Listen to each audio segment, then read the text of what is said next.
ఈరోజు రెండో రోజున ధనంజయ రెడ్డి గారిని వైజీ కృష్ణమోహన్ రెడ్డి గారిని విచారణకు అని చెప్పి 10 గంటల నుంచి ఇప్పుడు సుమారు 11:15 ఇంతసేపు విచారణ పేరుతో వాళ్ళని ఇబ్బంది పెట్టే కార్యక్రమం చేస్తున్నారు.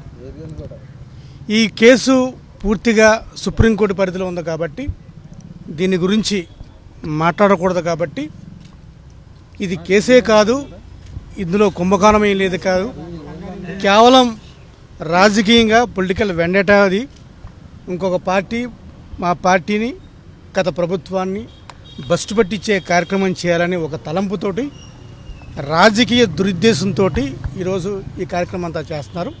ఈ కేసు గురించి వివరాలు సుప్రీంకోర్టులో ఉంది కాబట్టి దీని గురించి మాట్లాడటానికి కూడా ఇది సబబు కాదు, సమయం కాదని తెలియజేస్తారు. దాదాపుగా 12 గంటలు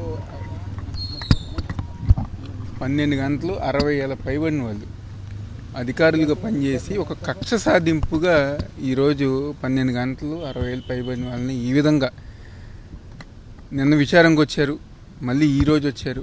ఒక టైమింగ్స్ అంటూ అనేది లేకుండా ఒక కక్ష సాధింపు, కేవలం కక్ష సాధింపు మాత్రమే ఈరోజు పెద్దలు ధనంజయ రెడ్డి గారు కానివ్వండి, వైజీ కృష్ణమోహన్ రెడ్డి గారు వాళ్ళని చేస్తడం జరిగింది. తప్పకుండా అంటే ఈ విధమైనది మాత్రం తప్పకుండా ఇలాంటి చర్యలని గారు ప్రతి ప్రజానికం గారు హర్షించారు.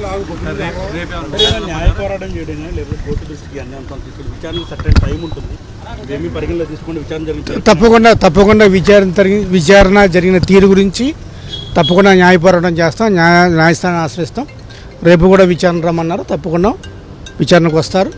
విచారణకు వచ్చిన తర్వాత చూద్దాం. Thank you.